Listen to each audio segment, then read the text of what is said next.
Hi, good morning everyone. Welcome back to my YouTube channel. Ngayong morning na ito, dito ako ngayon sa may bakanting lote na ito. Dito kung tawagin na yung bukid na ito. Kung mapapansin nyo mga idol, yan. Napakaganda po ng tanawin sa may likuran ko po. Ito yung bagong tanim lang po ng mga palay. Yan.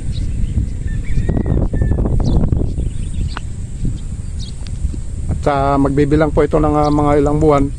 Ayan, lalaki na po siya. At siyempre i-schedule na rin po yung sa pag-aanin ito. Ayan. Napakaganda ng lugar na ito para sa ating kalusugan mga idol, mga igan. Ayan.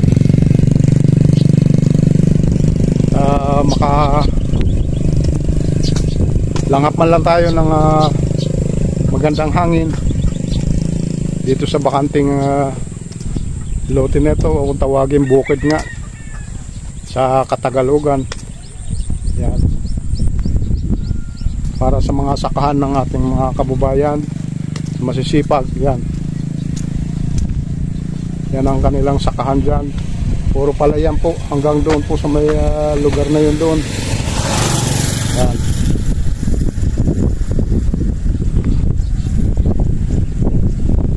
So napaka gandang experience na makapagkuha tayo ng video dito sa lugar na ito, kababayan po, idol. Yan.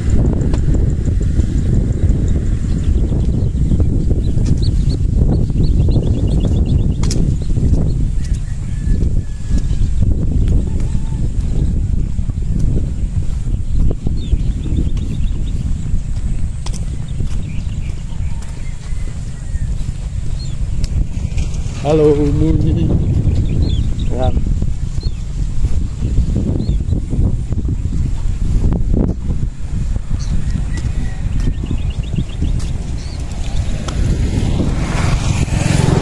At ganon din dito sa may kabilang side. Yan. Mga bagong tanim pa lang po sa pangangalaga na rin ng ibang nagsasaka nitong lugar na ito. Yan, ibang sakahan din. Kung mapapansin nyo, may mga nag-i-enjoy pong mga ibon dyan. Yan. At kumukuha din sila ng kanilang makakain dyan.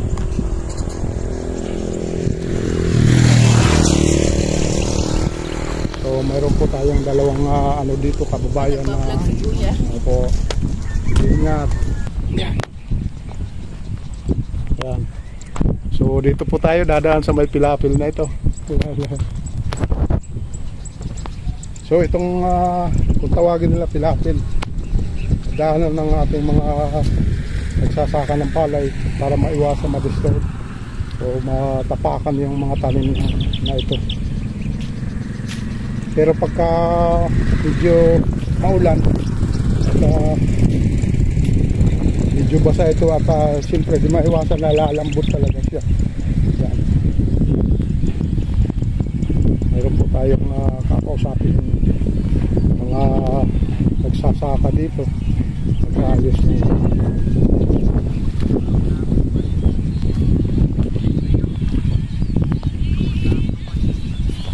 Yan. Hanggang doon po yan. Mga bagong tanim po ang mga palay na yan.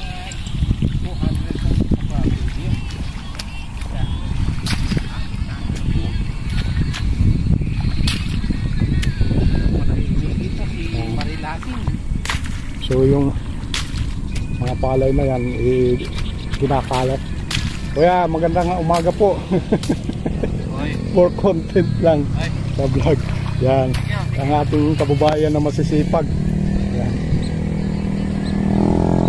So yan, kinakalat po yung mga palay na yan para parang ganito yung estilo. Ganyan po ang mangyayari niyan. Kukunin nila doon para ikalat sa mga iba-ibang parte ng lugar. Yan. So dyan muna iniipon nila Ngayon pagka pwede nang buhanin o pwede nang itanim, yan.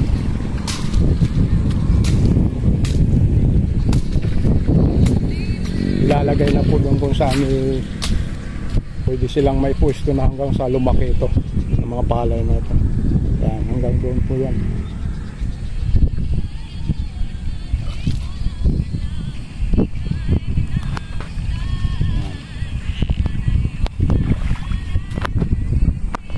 Kuya, kayo na rin ang mga nagtatanim yan o may taga-tanim lang talaga? Si Kuya, oo.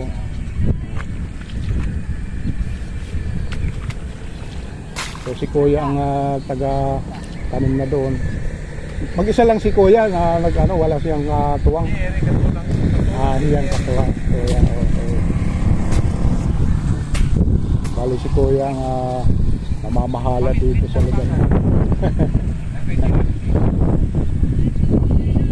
Po, mga idol.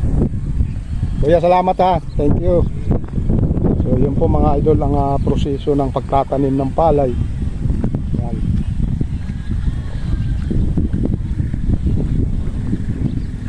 Dito po tayo.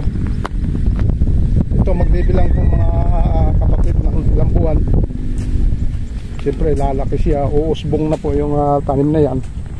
At i-schedule na rin po pagka po pwede na siyang iani.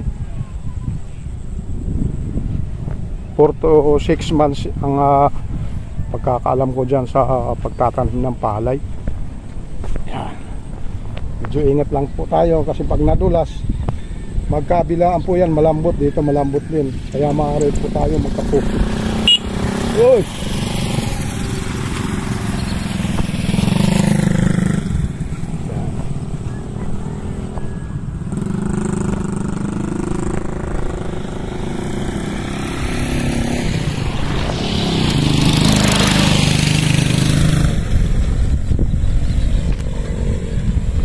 Yun po mga kapatid ang ating update ngayong morning na ito. Sana magustuhan nyo itong video ko na ito. At yun nga po, para sa ating mga masisipag, yan.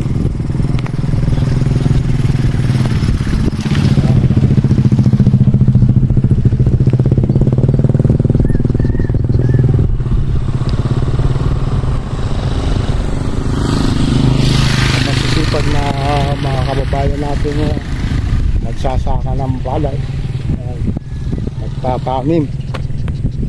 Malawak po yan na lupain na yan.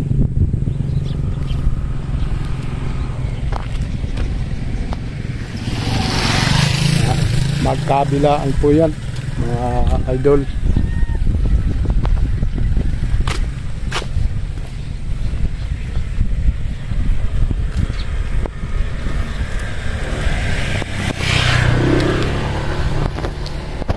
Sa mga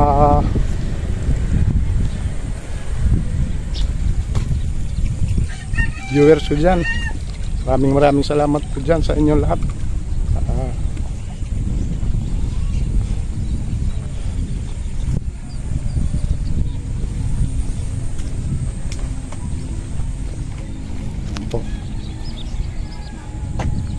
Yan.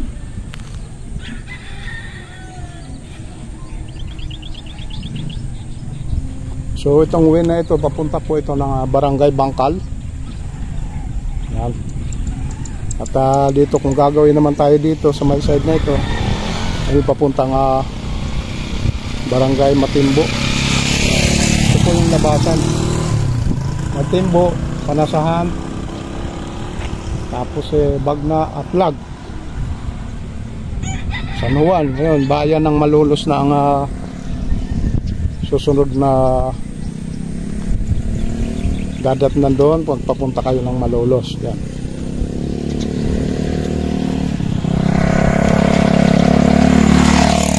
So ito po yung pinaka-shortcut, yung tubayan ng Malolos. So thank you so much po sa mga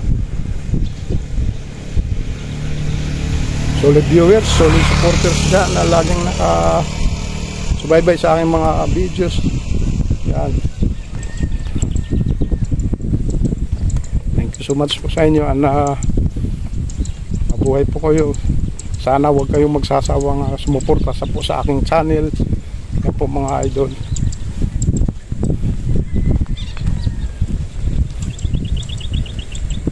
So ang 20 minutes to 30 minutes ay enough na po para sa ating sarili, para mag kunting exercise. Yan. Sa mga kababayan po natin na wala na pong time para sa pag-walking, pwede rin po natin gawin sa bahay. Napakaganda po ito para sa ating kalusugan.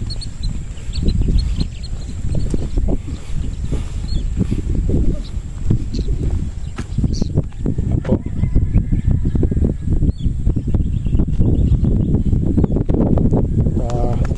Ito ay napakaraming mga nanginginaing mga ibon din.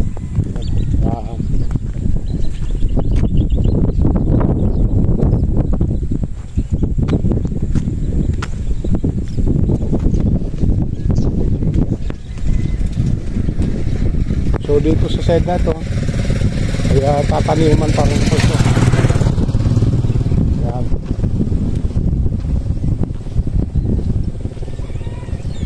Wala pa pong nakalagay na palay.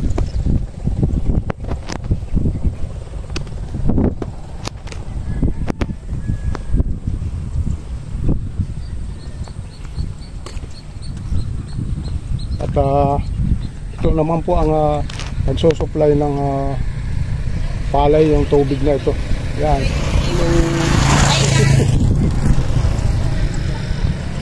Yan. Hanggang doon po yan. Yan ang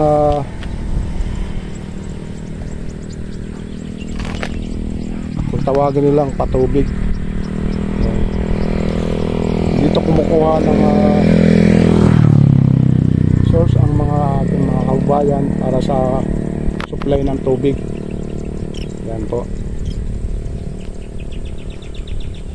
Bawat part na ito mayroon pong pwedeng padaanin ng tubig tagos doon sa may kung saan nangangailangan ng tubig, yung part ng lupa na ito. Tinatanggal lang po yung harang para padaluyin yung tubig doon sa kung saan ang nangangailangan ng tubig. So yan po mga idol, ang ating update muna this morning. Thank you very much sa ating mga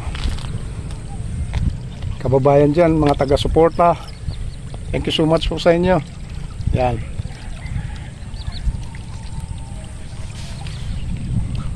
Yan, hanggang dito na lang po itong vlog ko na ito. At kung bago ka lang po sa aking channel guys, please subscribe Kuya Romeo Vlog.